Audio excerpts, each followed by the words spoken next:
Grabe, pagod na ako. Sunod-sunod deadlines natin. Girl, kasalanan mo yan. Lagi kang cramming. Hoy, relax lang. Kaya pa to. Tara, kape muna. Kwe, libre mo? Ayoko nga.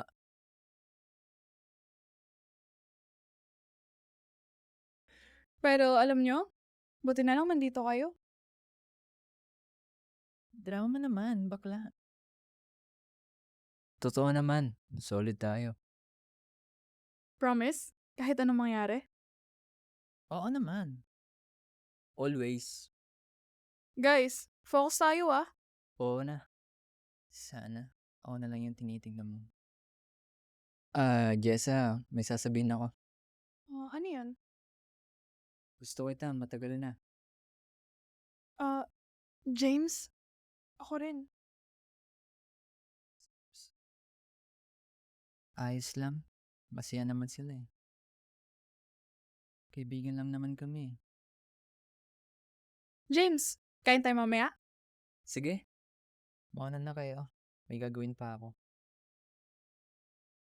Habang tumatagal, may mga bagay na unti-unting nagbabago. Okay lang ba kayo ni Jessa?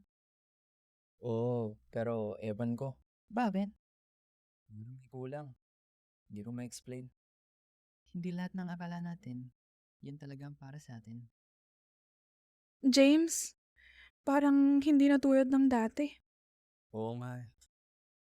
Siguro, hanggang dito na lang. Siguro nga. Andrea, solid mo talaga no? Kasi na-realize ko lang, hindi ka umalis kahit kailan. Siyempre, ibigan kita eh. Hindi. Hindi lang yun. Ikaw talaga. Sigurado ka? Oo. Ngayon lang ako naging sigurado. Ang tagal bago mo na-realize. Pero at least, ikaw pa rin talaga. Minsan, ang tunay na pagmamahal nagsisimula sa pagkakaibigan.